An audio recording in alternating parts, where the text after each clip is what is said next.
আল্লাহর পয়গম্বরের সাহাবী হযরত আমর ইবনুল আস তাদেরকে পরিষ্কার বলে দিলেন, পানি দেওয়া না দেওয়া এটা তো আল্লাহ পাক রব্বুল আলামিনের কাজ, কিন্তু ওই যে একটা যুবতী ষোড়শী সুন্দরী নারীকে তোমরা তাদের জন্য তোমরা উৎসর্গ করে দাও, তাকে বলি দাও, এটা ইসলামে জায়েজ নাই এবং নাজায়েজ পদ্ধতি আমি জারি করতে পারি না।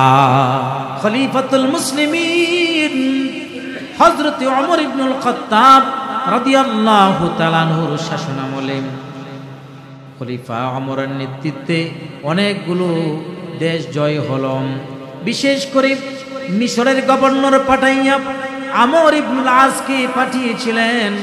হযরতে আমর ইবনুল আসের হাতে মিশর জয় হয়ে গেল।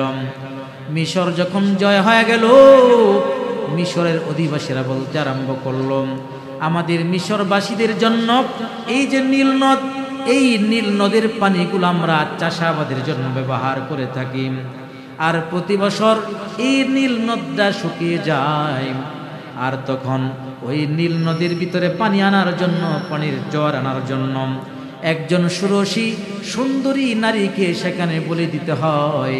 এই সুন্দরী ষোড়শী নারীকে যখন বলি দেওয়া হয়, তখন সেখানে পানি প্রবাহিত হয়।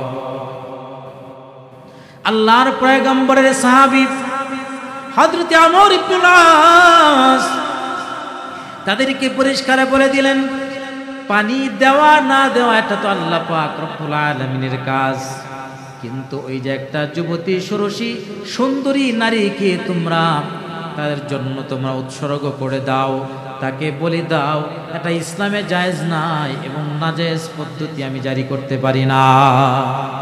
হযরত আমর ইবনুল আস তাদের এই কথাগুলোকে প্রত্যাখ্যান করলেন, কিন্তু এই নীল নদের পানি ছাড়া যারা কৃষিজীবী তারা কৃষি কাজ করতে পারে না, এমনকি এলাকার ভিতরে দুর্ভিক্ষ দেখা দিতে পারে। কথা অনুযায়ী কিছুদিন পরে নীল নদের পানি শুকিয়ে গেল। নীল নদের পানি যখন শুকিয়ে যায়, আমর ইবনুল আসের কাছে সবাই চলে আসলো। মিশরের ভিতরে দুর্ভিক্ষ দেখা দিল, খাদ্যের সংকট দেখা দিল। এখন কি করবে?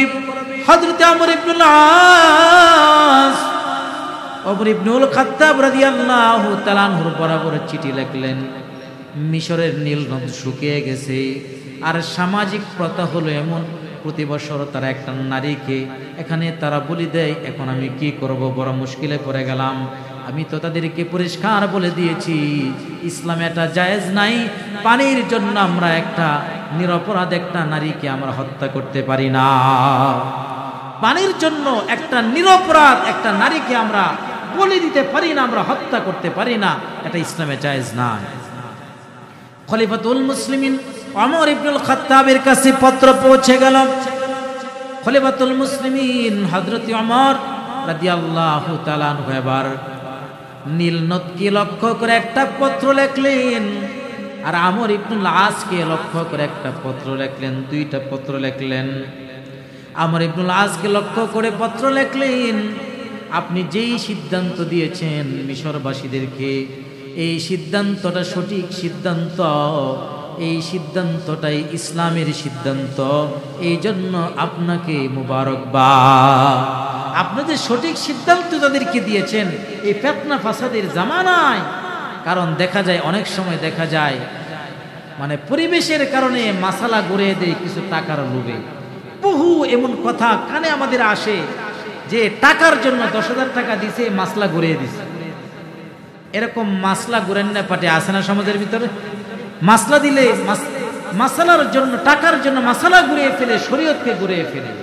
কিন্তু আমর ইবনুল আস বলতেছে, না, এটা আমি করতে পারবো না, কারণ আমি নবীর সাহাবী।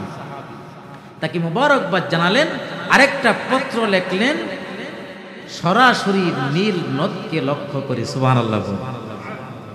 নীল নদকে লক্ষ্য করে খলিফাতুল মুসলিমিন ওমর ইবনুল খাত্তাব রাদিয়াল্লাহু তাআলা আনহু পত্র লিখলেন, আম্মা বা'দ মিন আমিরিল মুমিনিনা ইলা নাহরিন নীল ইন তাজরি বিআমরিল্লাহি ফাজরি ওয়া ইল্লা ফালা তাজরি।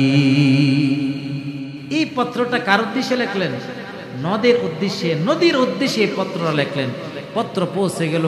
মানুষেরও তো পুরো আশ্চর্য, একটা চিঠি নীলনদকে দিবে আর নীলনদ শুকিয়ে আছে, পানি আসবে, তারা হাসাহাসি করতেছে, এটাই স্বাভাবিক। কারণ নূহ আলাইহিস সালাম যখন প্লাবনের কথা বলেছিলেন, পানি নাই, আরে তো পানি আসবে, জাহাজ বানাইতে হবে, তারাও হেসেছিল, তারাও হাসতেছে, মজা করতেছে, যেটা কি করে সম্ভব।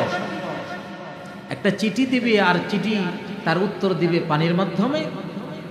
সবাই আশ্চর্য হয়ে গেলেন এবং দৃশ্য দেখার জন্য সকলে আসলেন। খলিফাতুল মুসলিমিন হযরত ওমর ইবনুল খাত্তাব রাদিয়াল্লাহু তাআলা আনহুর চিঠি যখন নীলনদকে দেওয়া হবে, নীলনদ চিঠির জবাবে কি বলবে? যখন ওই চিঠিটা নীলনদীর উপরে নিক্ষেপ করা হলো, অবাক করা কাণ্ড, মানুষেরা লক্ষ্য করে দেখে নীলনদটা হঠাৎ করে পানি প্রবাহিত শুরু হয়ে গেছে, ফুলে উঠল। এমন ভাবে পানি প্রবাহিত হলো, ৪,৫০০ কিলোমিটার লম্বা এই নীলনদটা পুরাটাই পানিতে ভরে গেল। আল্লাহু আকবার। চিঠির জবাবে হযরত ওমর ইবনুল খাত্তাব কি বলেছিলেন? চিঠিতে ওমর ইবনুল খাত্তাব বলেছিলেন, ও নীলনদের পানি, তুমি যদি আল্লাহর হুকুমে প্রবাহিত হয়ে থাকো, তবে আমি খলিফা ওমর, আল্লাহর একজন গোলাম, আমি বলতেছি প্রবাহিত হয়ে যাও। আর যদি তুমি আল্লাহর নির্দেশে প্রবাহিত না হও, তাহলে তোমার মতো নীলনদীর পানি আমাদের কোনো প্রয়োজন নাই।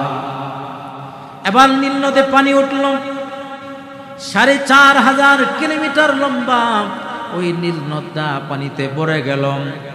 ওই নীলনদটা বর্তমান দুইটা জায়গা থেকে, দুইটা দেশ থেকে এর উৎপত্তি। একটা হলো আপনার উগান্ডা আর একটা হলো ইথিওপিয়া।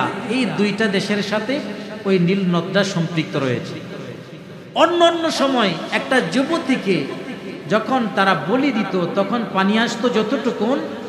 আর আজকে খলিফার চিঠি পেয়ে ওই নীলনদের ভিতরে এত পরিমাণ পানি হলো, অন্য বছরের তুলনায় প্রায় ৬ ফিট আরো বেশি পানি হলো। সুবহানাল্লাহ। আল্লাহ পাক রব্বুল আলামিন পানি দিলেন। আচ্ছা, এই যে বন্যা হয়, বন্যা হইলে কি করেন? এগুলো কি শুধু এই নদীর ভিতরে সীমাবদ্ধ থাকে, নাকি মানুষের ঘরবাড়ি সব শেষ করে দেয়?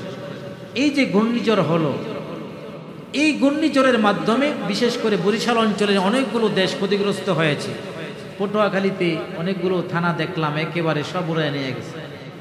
তাহলে ওই পানিটা দেখা যায় বিভিন্ন জায়গায় ছড়ায় নেই, কিন্তু খলিফা ওমরের চিঠিতে যে পানিটা আসলো, যে উত্তাল সৃষ্টি হলো, ওই পানিটা ওই যে ৪,৫০০ কিলোমিটার নীল নদের এরিয়া, ওই নীল নদের এরিয়া থেকে ১ ফোঁটা পানিও বেশি অতিক্রম করে নাই। আল্লাহু আকবার। আল্লাহ পাক রব্বুল আলামিন কি ক্ষমতা একজন ইমানদারের তার কথার ভিতরে, তার হুকুমের ভিতরে রেখেছেন।